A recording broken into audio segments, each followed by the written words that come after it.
Hello दोस्तों, आज हम लोग इस लेक्चर में पार्ट 6 करेंगे जिसमें है लंबाई का मापन।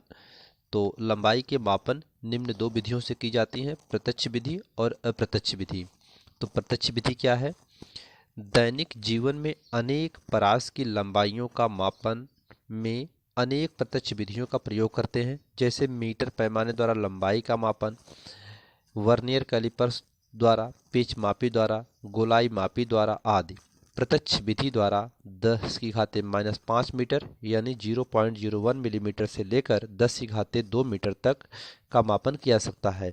यानी प्रत्यक्ष विधि वह मापन होता है जिसको हम डायरेक्ट मापते हैं। जैसे हमारे पास स्केल है, तो इसके द्वारा हम अगर 1 मिलीमीटर या 1 सेंटीमीटर या 3 सेंटीमीटर, जैसे हमको 3 सेंटीमीटर मापना है तो हम यहाँ से 0 से लेकर के 3 तक की 3 सेंटीमीटर, ए और बी जो यह एक रेखाखंड हम लोगों ने नापा है वह कितना है? 3 सेंटीमीटर है। तो यह 3 सेंटीमीटर एक क्या है?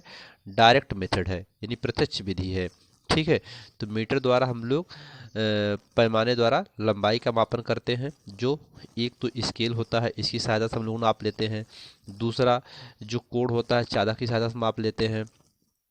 और इसमें वर्नियर कैलिपर्स है, वर्नियर कैलिपर्स से हम लोग किसी का जो है कि अंदरूनी जो है कि माप लेते हैं, किसी पाइप वगैरह का या किसी गोले का बाहरी माप लेते हैं, पेच मापी द्वारा लेते हैं, गोलाई मापी द्वारा आदि। ये सब विधि क्या होती है? प्रत्यक्ष विधियाँ होती हैं। और जो प्रत्यक्ष विधि मापने के यंत्र हैं, इनके यंत्रों के द्वारा हम लोग 10⁻⁵ मीटर यानी 0.01 मिलीमीटर से लेकर के 10⁻² मीटर तक का माप कर सकते हैं प्रत्यक्ष इंस्ट्रूमेंट के द्वारा। ठीक है। इसके बाद है अप्रत्यक्ष विधि। क्या होती है?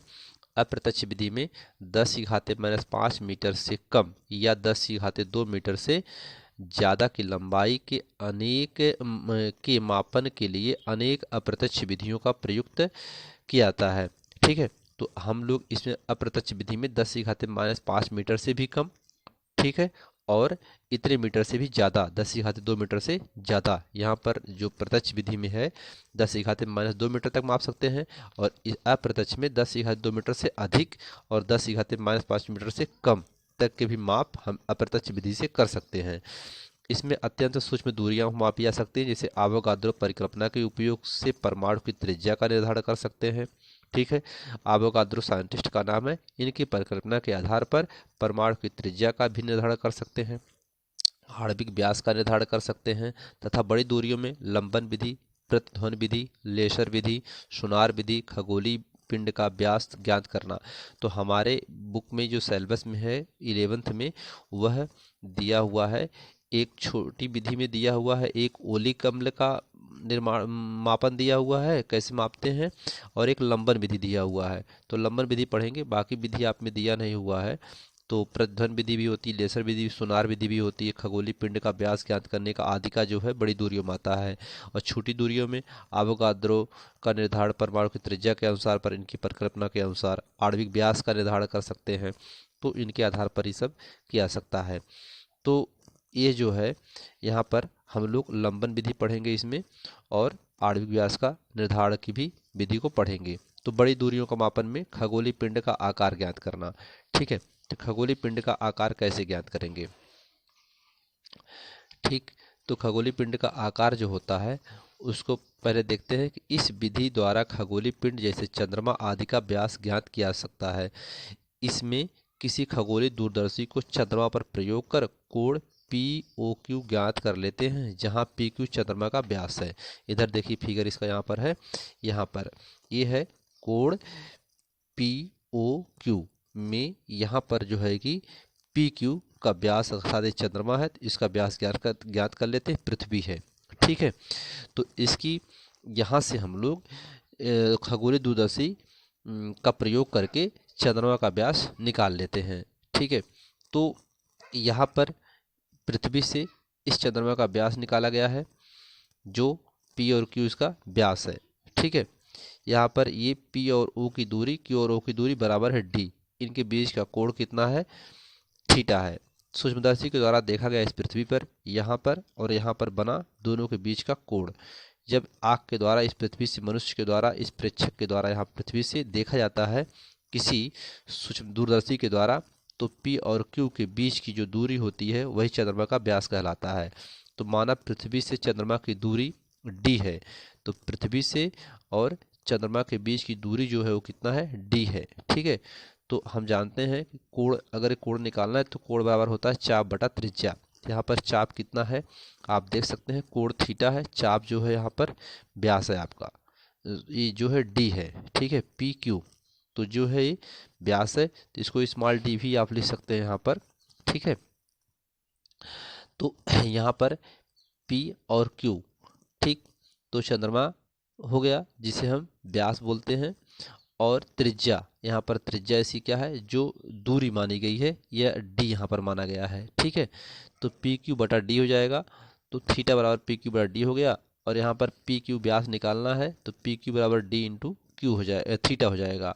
ठीक है, तो इस प्रकार से चंद्रमा का व्यास निकाल लेंगे, त्रिज्या मालूम होगा और कोण मालूम होगा, त्रिज्या और कोण का आपस में गुणा कर देंगे तो पी क्यू अर्थात चंद्रमा का व्यास निकल जाएगा। ठीक है, अतः दूरी डी व कोण थीटा ज्ञात होने पर खगोलीय वस्तु का आकार व्यास ज्ञात किया जा सकता है। इस प्रकार से ज्ञात कर सकते हैं। जो हमारे सिलेबस में दिया हुआ लंबन विधि दिया हुआ, तो लंबन विधि को पहले देखते हैं। यह विधि पृथ्वी से किसी तारे या ग्रह की दूरी ज्ञात करने के लिए प्रयोग में लाई जाती है। लंबन विधि हमारे एनसीईआरटी बुक में दिया है, यहाँ पर आप देख सकते हैं लंबन विधि यहाँ पर दिया हुआ है। ये देखिए लंबन विधि का फिगर बनाया हुआ है। ठीक है, इस फिगर को हम लोग लंबन विधि में पढ़ेंगे तो बड़ी दूरियों का मापन में, बड़ी दूरियों के मापन में लंबन विधि दिया हुआ है। तो इस फार्मूले का निगमन करके हम लोग लाएंगे अभी, ये फार्मूला जो दिया हुआ है। ठीक है, और तो लंबन विधि वही आपको बताया जा रहा है। तो यहाँ देखिए आप लंबन विधि, यह विधि पृथ्वी से किसी तारे या ग्रह की दूरी ज्ञात करने के लिए प्रयोग में लाई जाती है। जब किसी पेंसिल को अपने सामने पकड़ते हैं, पहले हम इसको समझा देते हैं आपको। मान लीजिए यह एक क्या है कि ए बी है। ठीक है, ए बी यहाँ से इस पर देखा जा रहा है, यहाँ पर इसको देखा जा रहा है। यह यस बिंदु है जहाँ पर थीटा कोण बन रहा है, यह ए है बिंदु और ये बी बिंदु है। इसके बीच की दूरी क्या है, बी, और इसकी त्रिज्या क्या है, डी मान लेते हैं। ठीक है, यही फिगर आपके बुक में भी दिया हुआ है।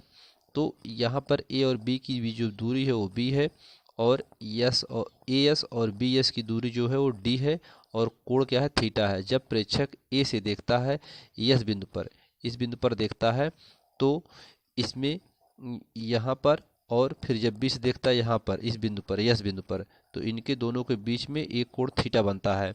ये व्यक्ति जो है जब सीधा देखेगा तो यहाँ दिखाई देगा, इसको यहाँ दिखाई देगा, इसमें विस्थापन होता है। ठीक है, इसमें विस्थापन होता है। तो मान लो विस्थापन यहाँ थीटा 1 होता है, यहाँ थीटा 2 विस्थापन होता है।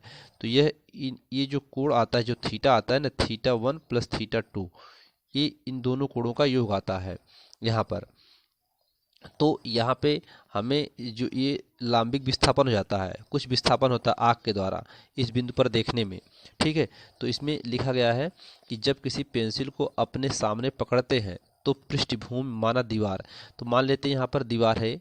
ठीक है, माना दीवार है कि किसी विशिष्ट बिंदु के सापेक्ष पेंसिल को पहले बाईं आँख, ये पहले बाईं आँख ए से अर्थात दाईं आँख बंद करते हैं। तो दो आँखें होती हैं, एक आँख यहाँ पर ए बिंदु पर है और एक आँख क्या है, बी बिंदु पर है। तो हम जब दाईं आँख से देखेंगे, बाईं आँख से देखेंगे इस बिंदु यस पर, तो हम इस आँख को बंद कर लेंगे। ठीक है, जब हम दाईं आँख से देखेंगे तो इस आँख को, बाईं आँख को बंद कर लेंगे।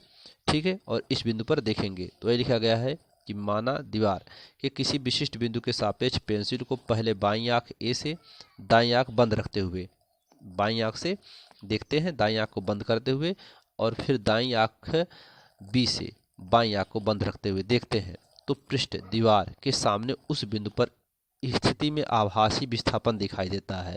इस आभासी विस्थापन को लंबन कहते हैं। तो हमने बताया कि जब इस एक आँख से, यह बाईं आँख है यहाँ पर, ठीक है, और ये दाईं आँख है, कौन सी आँख है, दाईं आँख है। जब हम बाईं आँख से इस यस बिंदु पर देखेंगे, मान लीजिए पेंसिल का नोक है, दीवार पर एक पेंसिल को नोक लगा लेते हैं, और इस ए बिंदु से इस आँख से बाईं आँख से देखते हैं दाईं आँख को बंद करके, तो इस बिंदु पर देखेंगे। फिर बाईं को बंद करेंगे, दाईं से इस बिंदु पर देखेंगे, तो इसमें कुछ विस्थापन आएगा। ठीक है, आभासी विस्थापन आता है इसको देखने में। ठीक है, यहाँ हम यहाँ से यहाँ देख रहे हैं, यहाँ से यहाँ देख रहे हैं, तो इनमें आभासी विस्थापन θ1 θ2 कोण विस्थापन आता है। तो इनके बीच में थीटा कोण बनता है देखने पर, दोनों आंखें जिस बिंदु पर देखती हैं पारिक पारा, तो इन्हीं के बीच में एक कोण बनता है थीटा। तो यस बिंदु जो होता है, जो ये आभासी जो विस्थापन होता है, वही क्या कहलाता है, लंबन विस्थापन कहलाता है, अर्थात लंबन कहते हैं उसे। प्रक्षेप बिंदु ए व बी के बीच की दूरी को आधार दूरी तथा ए एस तथा बी एस के बीच की दूरी बना कोण लंबन कोण कहलाता है। ये जो बीच की दूरी होती है, ये दूरी आधार दूरी कहलाती है, और ये जो कोण थीटा होता है, यह लंबन कोण कहलाता है। इनके बीच में जो कोण होता है, लंबन कोण कहलाता है। ठीक है, तो यही यहाँ पर लिखा गया है, यहाँ से आप समझ सकते हैं। देखिए यहाँ पर लिखा गया है कि ए बिंदु से यस पर देखा, बी बिंदु से यस पर देखा, दोनों के बीच थीटा कोण बना, बीच की दूरी डी त्रिज्या। ठीक है, तो यहाँ पर माना आधार दूरी ए बी बराबर बी तथा लंबन कोण थीटा है।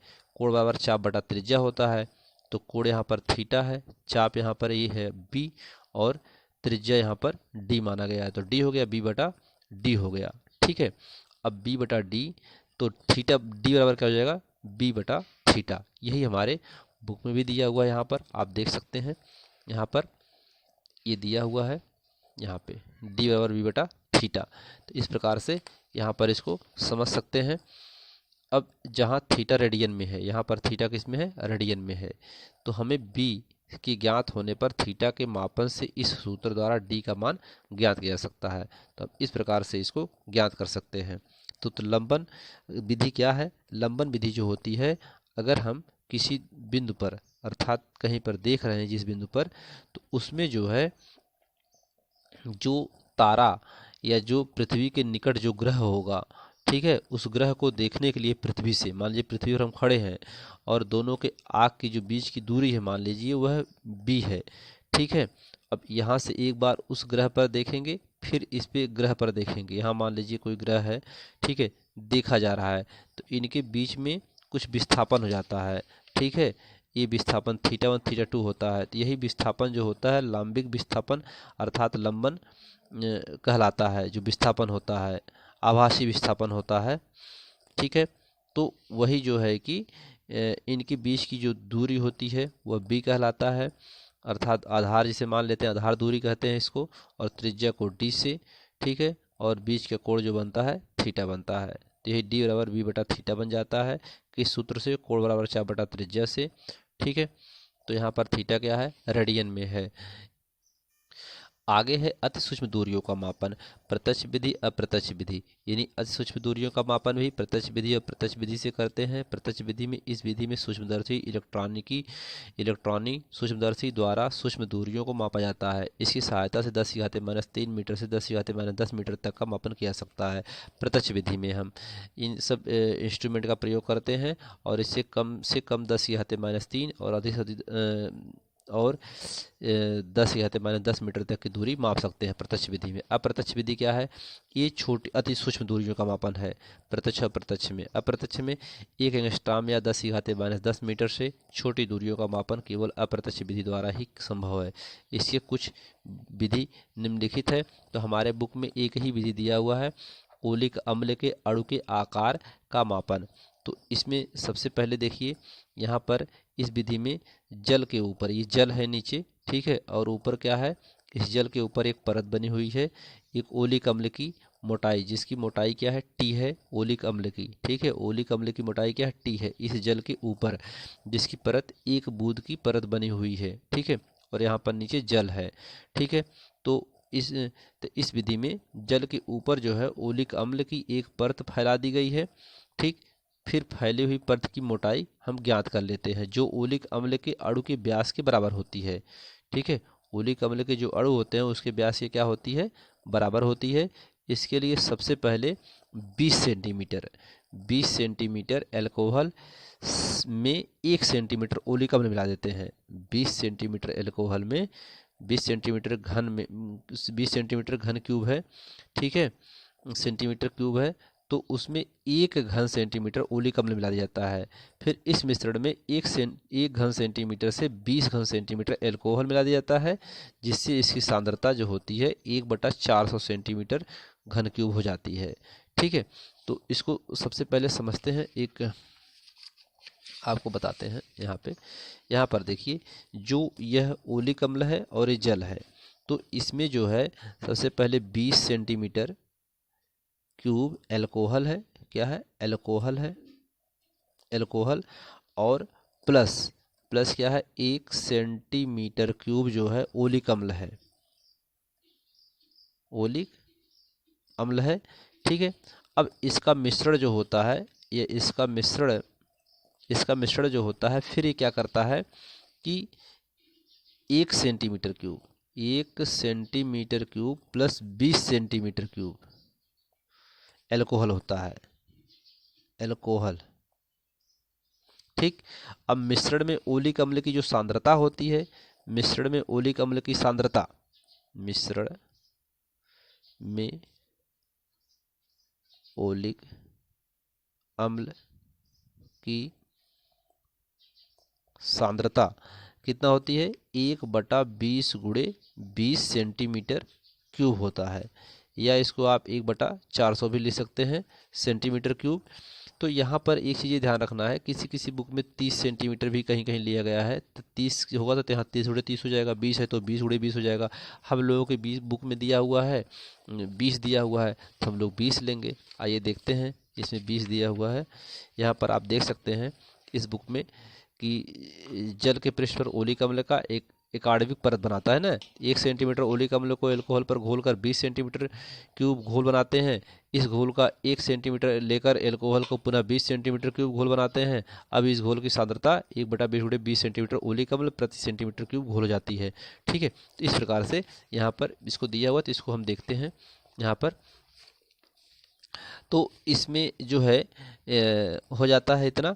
अब यहाँ पर देखिए, जो मिश्रण है, मिश्रण की n बूंदों को अब या क्या करते हैं, इसको जो है ये इसमें मिला देते हैं, घोल पूरा मिल जाता है तो मिश्रण बन जाता है। जब मिश्रण बन जाएगा तो मान लेते हैं इसमें n बूंद की जल सतह पर फैलाकर 1 बूंद का आयतन v है।